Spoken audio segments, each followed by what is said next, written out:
জাতি নেৰু ভেটি নেৰু জীৱন দিম লুইত পাৰৰ ডেকা আমি অস্ত্ৰ ধৰিম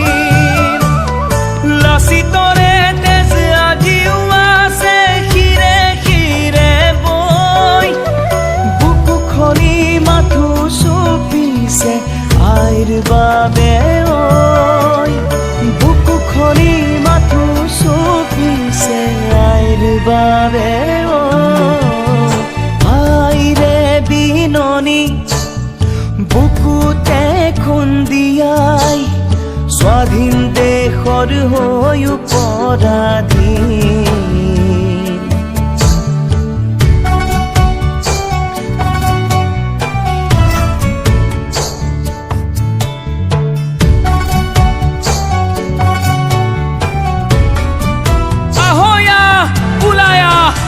আকৌ এবাৰ বিদেশী খেদুৱা যদিহে আছে গাত অসমীয়াৰ তেজ মাৰিবলৈ মৰিবলৈ দৰকাৰ হলে হাতত হেংদাং লম তাণ্ডৱ হব মাথো গুলি বাৰুলৰ আপোন মাটিত আকৌ বিলীন হৈ ৰম জয় আই অসম হেজাৰবাৰ কম